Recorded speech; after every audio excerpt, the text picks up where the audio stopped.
Stonebury hasn't had much luck growing just yet, but this pioneer town has a lot of potential. Trees grow well here, and the lumber is of great quality. Oh, we're also close to the quarries, so stone isn't a problem. As long as the demons are contained, this country will rebuild. The need for stone and lumber will soar. Best of all, this area is quiet, has beautiful lakes, and is a perfect place for a craftsman like me to work. And why settle for anything less? I do feel that you might be a bit short-handed here. It's hard to build without manpower. You're right. We need something to attract new settlers. Maybe some sort of specialty item? Is there any fruit or vegetable that can only be found around here?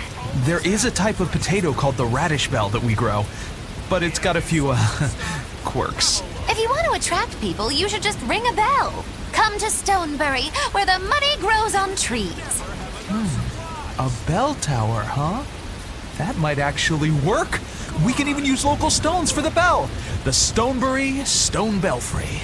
It won't work. Huh? Try hitting a rock. Doesn't ring. Ah, how could I have missed that? I'm still such a novice. My master taught me better than this. Think before you build. That's what he always said. I need to do better and not sully his name.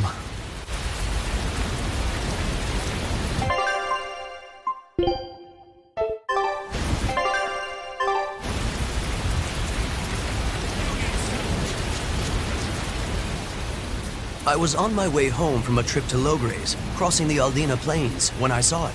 Rain was pouring as if from buckets, and the wind was so strong I could hardly stay on my feet. From the vast darkness of the sky, a monster of tremendous size descended, like the essence of the storm itself. A huge flying demon? At that moment, a group of exorcists leapt out from their hiding spots and began to battle the demon beast. But it met their swords with its fearsome horns, and a swipe of its tail threw the noble exorcist's back. Horns and a tail? Where did the demon go? I couldn't tell you. I was so frightened, I ran away and never looked back. I hope the Abbey can get rid of it, but the beast took out 3 exorcists with a single blow. Come to think of it, another person was there too. He faced the demon and told it to stop. Zavid. If you're going to the Aldina Plains, you'd better be careful.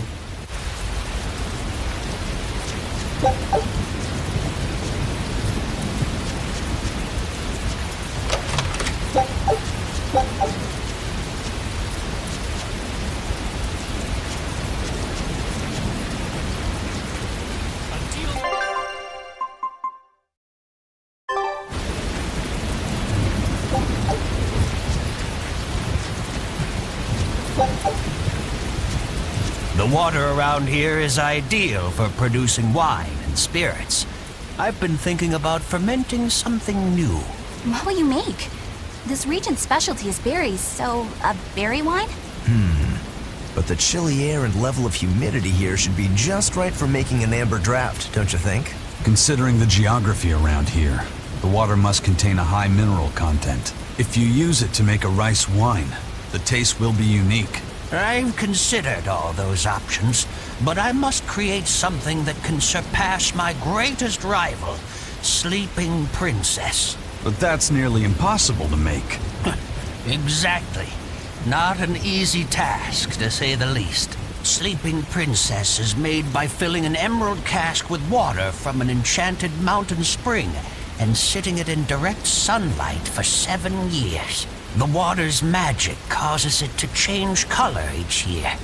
When it reaches the same deep green hue of the cask, it's ready. Solar fermenting, huh? It won't be easy to surpass a marvel of the winemaking world like Sleeping Princess. True, but I've finally found it. The ultimate stone. A gemstone? Will you make a cask from it? That would just make it an imitation. No, what I found can only be called a natural rock filter. You're filtering wine with a rock? Deep in the heart of these mountains, I found a stone that absorbs liquids. I tried using it to filter a berry wine. The taste of it was unbelievably crisp and bright. It preserved the luscious richness of the berries. May I have a taste? My apologies, but I drank that thimbleful for my tasting. I doubt I'll see a full bottle in my lifetime. 50 years, huh? Meet you back here then? I've never been so glad not to be human.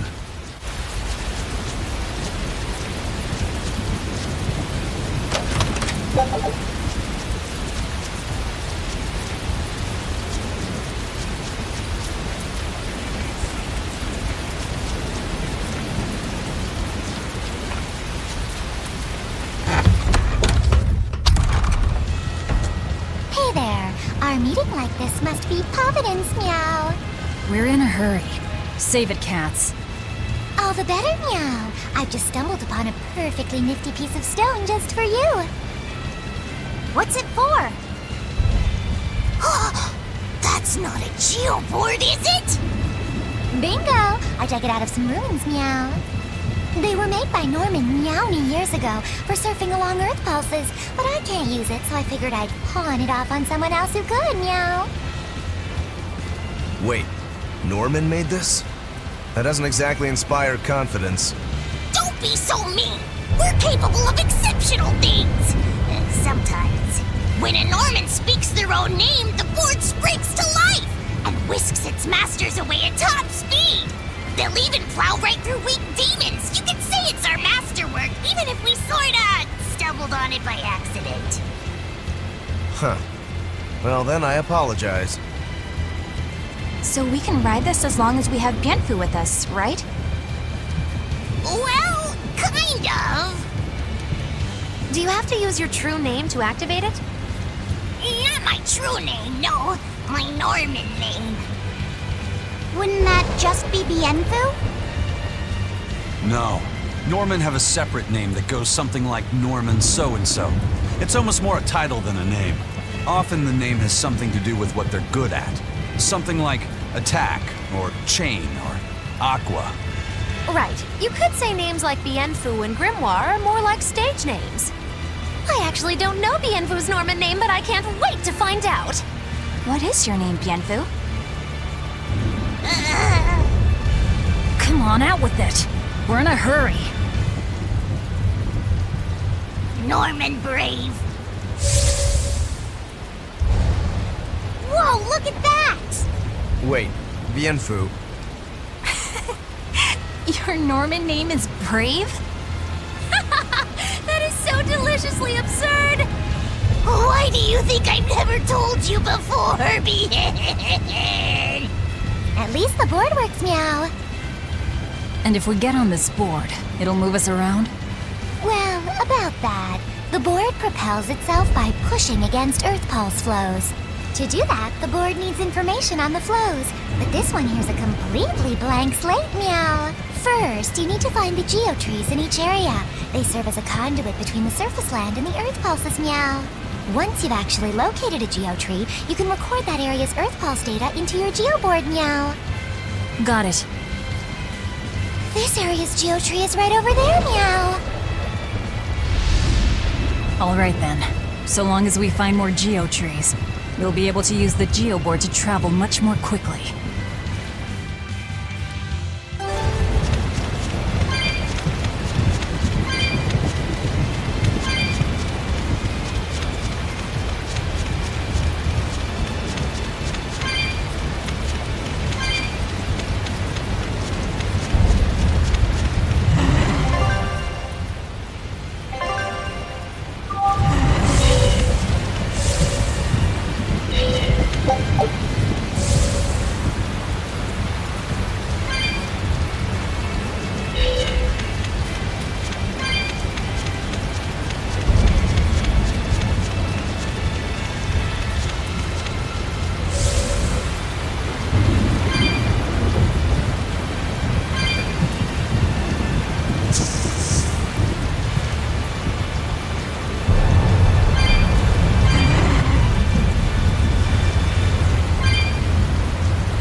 finish this quickly.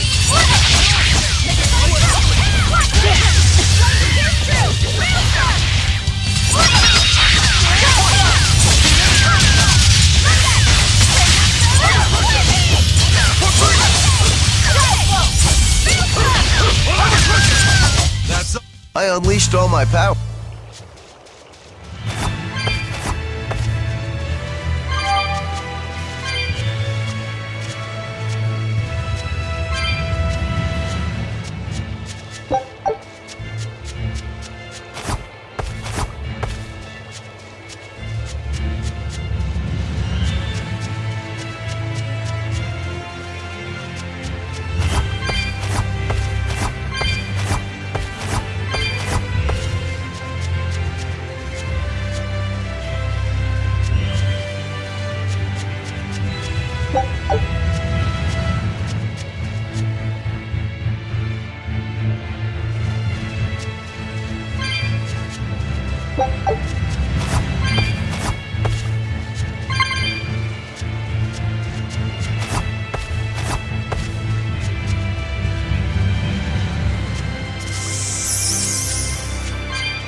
there's difficult weapons to...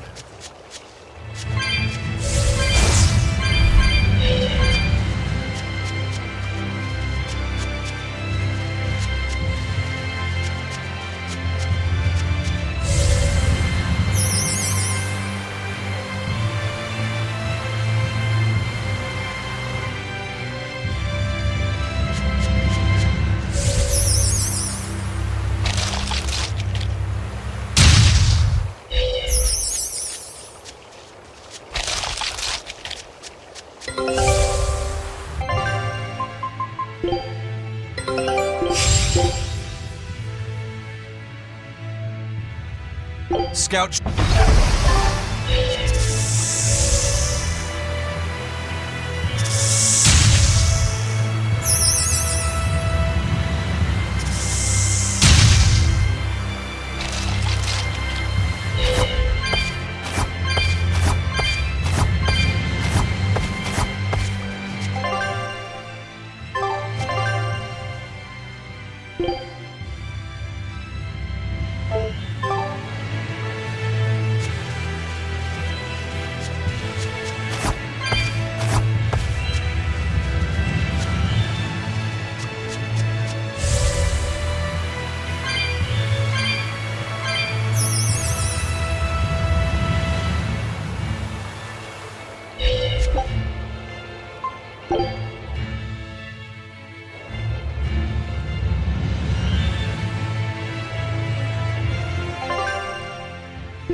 tread lightly.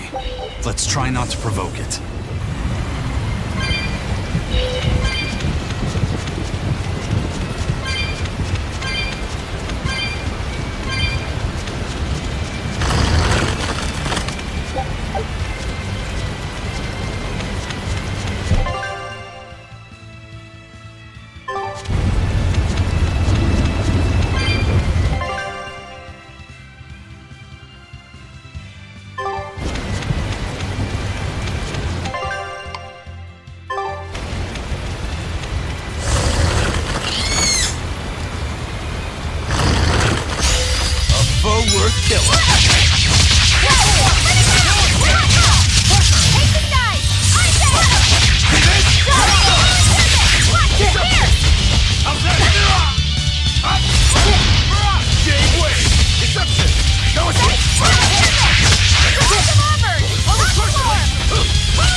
Victory is ours!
deadly. And just check out how much malevolence it's putting out. Which means it's not a Therian. Let's retreat. We've got no reason to pick a fight with something we can't handle. I do. Oh, you're up for it? What? What are you doing? She's right. Fighting this creature is a good way to end up dead. Oh, sorry.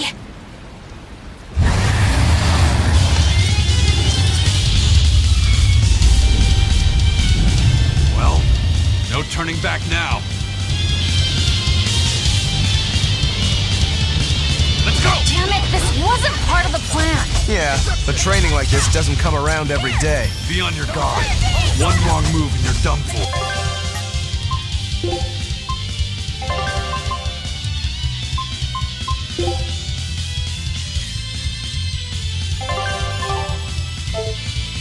I know. Now, that's the fun part. See this? See this?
Yep. This one definitely puts up a better fight than your average demon. Is there any hope of actually defeating this thing? I'll do whatever it takes. That's my way.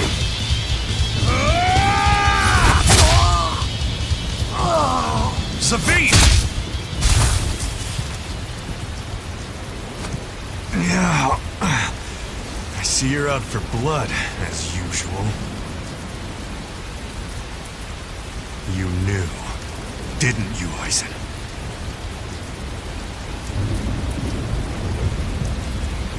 Out of my way.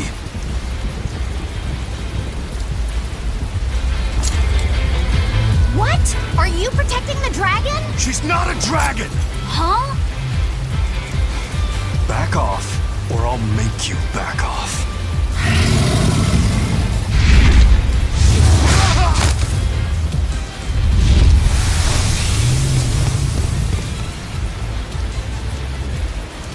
Damn, it got away!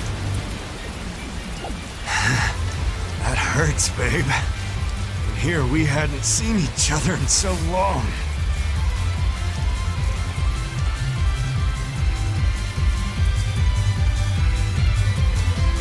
Hold it. Is that dragon someone you knew? I told you, she's not a dragon.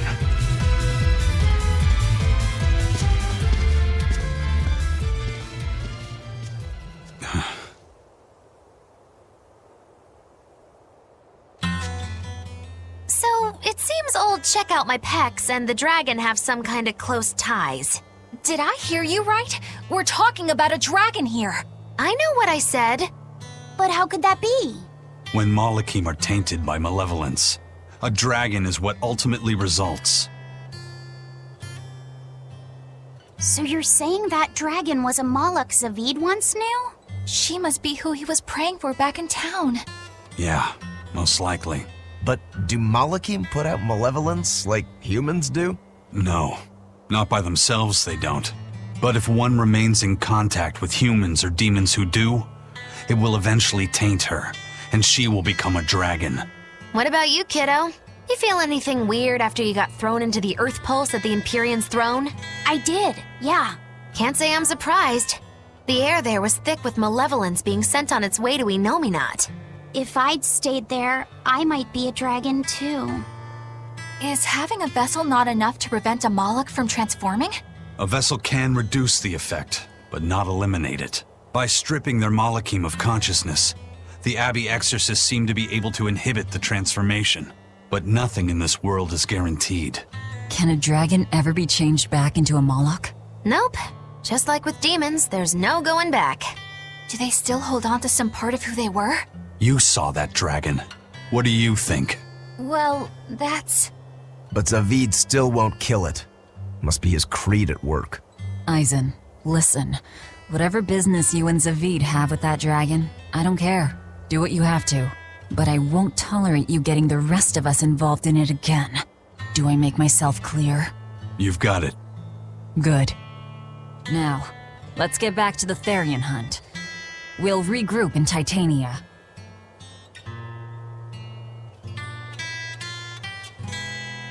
If what Eisen said is true, then could I wind up as a dragon someday? Or Eisen too? I don't know.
Toidles, keeping tight circles. Oh, perfect timing, Eisen. I's got a letter for yous. A letter? Did you get a reply to that letter you sent? What's it say? What's it say? I know everything that you've done. Repent for your horrendous deeds, you monster. What did you do, Eisen? No idea. There's no sender written on here either. Who would write something so awful? Who cares? If I gave a damn about other people's feelings, I wouldn't be a pirate. I suppose that's true. Forget about it. What's the status of the other stuff? The Palmier made it just fine. But we've run into some troubles finding the Nordals. My deepest apologies. What are Nordals? Nordals used to be given out by Empyrean temples. If you collect a set of 4, you find happiness. Oh, so they said. Nowadays, There's only 4 left. Red, blue, green, and black. Even worse, nobody hardly knows nothing about them. Dolls of the Empyreans. Do you think they're like that one we saw of Aminoch in that shop in Isolt? Kind of. But these are less gloomy looking and more, how can I describe it? Something like a quiet radiance? A quiet radiance. That's perfect! I think I get it. I'd never have pegged you as a collector of religious claptrap, Eisen. Think they'll help keep the Reaper away? Probably not. But in the off chance they actually work, they'll keep her safe. Hey, that letter Eisen sent off earlier was addressed to a woman, wasn't it? Our little Laffy set is growing up. No, I wasn't implying she was his girlfriend. Her writing just seemed more mature, and...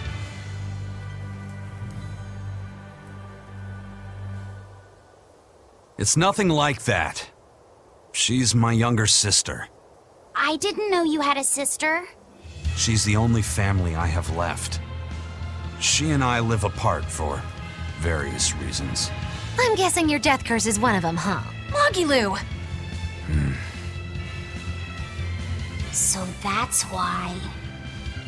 I'd be happy to help you look for those dolls, Eisen. Are you sure? Yeah. Okay then. Thanks.